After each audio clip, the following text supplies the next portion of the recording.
Assalamualaikum warahmatullahi wabarakatuh. Bagaimana kabar anak ustazah hari ini? Semoga selalu dalam lindungan Allah Subhanahu wa taala. Baiklah nak, hari ini kita akan melanjutkan materi pembelajaran kita IPA, Ilmu Pengetahuan Alam.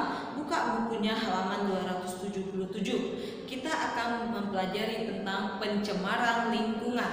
Bisa Anda sudah perhatikan, di sana terdapatlah peta konsep macam-macam pencemaran lingkungan. Pencemaran lingkungan itu bisa berakibat dari air, dari udara, ataupun dari tanah. Dan bagaimana cara penanganan pencemaran lingkungan? Nanti kita akan pelajarinya. Untuk yang pertama, buka bukunya halaman 278 sampai 279. Kita akan mempelajari tentang pengertian pencemaran lingkungan. Sebelumnya, anak-anak tahu nggak apa sih pencemaran lingkungan tuh?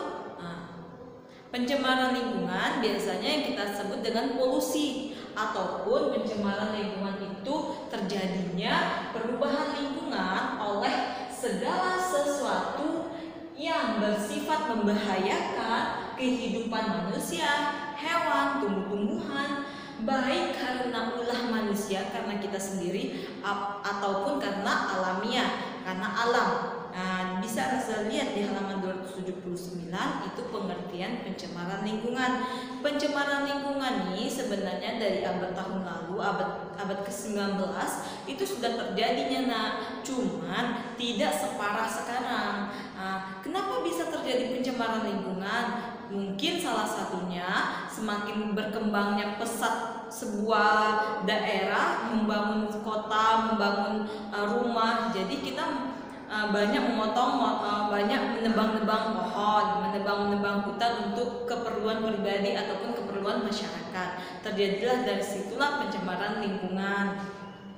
Untuk yang pertama, kita akan belajar tentang macam-macam pencemaran lingkungan. Sudah jelaskan tadi macam-macam pencemaran lingkungan, ada pencemaran air, ada udara ataupun tanah. Yang pertama kita akan belajar tentang pencemaran air.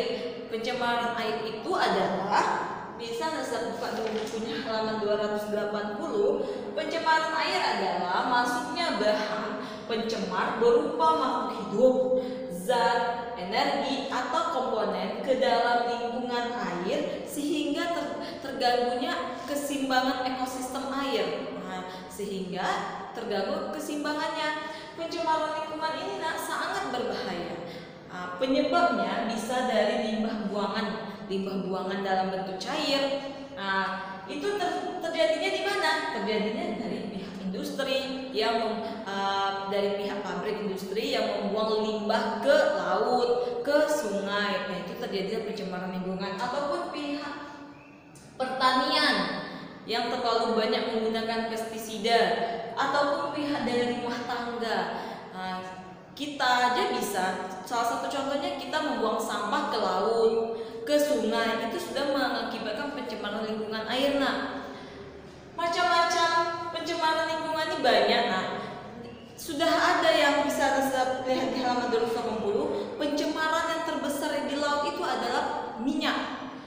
Pencemaran terbesar di laut itu adalah minyak. Minyak yang mencemari laut biasanya berasal dari tumpahan minyak yang terjadi karena tabrakan kapal tanker, kebocoran tangki minyak di tepi laut, atau pembersihan dasar lambung kapal secara ilegal di tengah laut. Biasanya orang ingin harusnya minyak itu jangan dibuang ke sembarangan. Ini dibuang sembarang ke laut sehingga terjadinya kerusakan ekosistem. Apa yang terjadi? Ikan-ikan pada mati, terumbu karang pada rusak, sehingga tidak ada lagi keindahan di laut itu karena ulah kita sendiri. Sudah ada kasusnya, sudah ada kasus pencemaran laut ini, sudah ada, itu terjadi di Teluk Minamata oleh pabrik Ciso pada tahun 1953. Kurang lebih 80 orang telah meninggal akibat pencemaran air di laut ini. Macam-macam pencemarannya bisa terjadi dari logam-logam berat nih. Logam-logam berat itu misalnya seperti apa? Timbal, raksa atau merkuri, kadmium yang berasal dari limbah industri, dari kegiatan penambangan emas ataupun penambangan penambangan timbal. Karena kita ingin penambangan timbal, penambangan emas, tentu kita menggunakan zat-zat yang sangat berbahaya, sehingga kita tidak mementingkan ekosistem alam, kita mementingkan kepribadi kita. Kita ingin dapat untung banyak, kita harus menggunakan yang cepat, sehingga merusaklah terumbu karang, merusak ikan-ikan yang ada di laut, di sungai. Itu dia logam-logam berat. Polutan ini akhirnya dapat terkumulasi di dalam tubuh manusia, karena kita ada yang makan kerang, ada pun makan ikan. Nah, karena ikan tadi sudah terkena nih dengan logam berat, lalu kita konsumsi, sangat berbahaya di dalam tubuh kita. Yang B itu minyak dan hidrokarbon.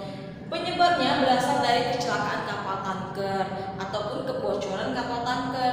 Karena menabrak sesuatu, kapal tanker akhirnya bocor, sehingga minyak yang ada di kapal tanker itu menyebar di laut, sehingga membuat laut rusak, terumbu karang rusak, ikan-ikan pada mati.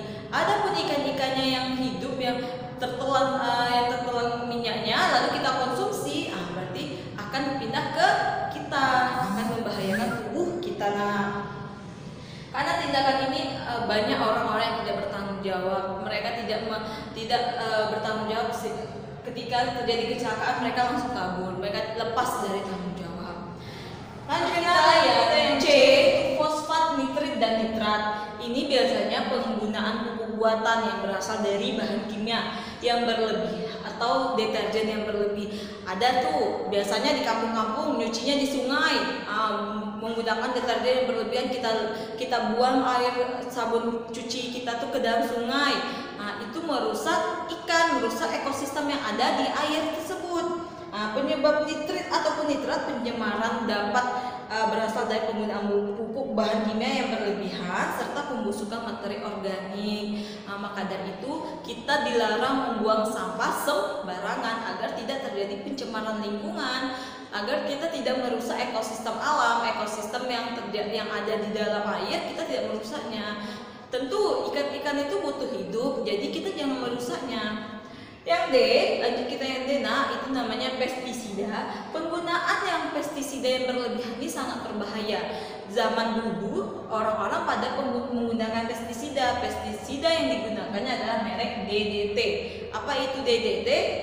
Dikloro difenil trikloroetana. Itu sangat berbahaya. Itu biasanya digunakan orang petani-petani ataupun perkebunan untuk mengusir hama-hama ataupun serangga agar tumbuhannya segar, tidak terkena hama ataupun serangga. Tetapi jika kita menggunakan pestisida ini yang sangat berlebihan, ketika kita mengkonsumsi, itu sangat berbahaya lagi ke dalam tubuh kita. Jadi untuk sekarang ini pestisida ini tidak lagi digunakan karena sangat berbahaya untuk kesehatan. Maka dari itu setiap kita membeli sayur-sayuran ataupun buah-buahan itu haruslah kita cuci. Kita nggak tahu apakah mereka masih menggunakan pestisida yang berbahaya ataupun tidak.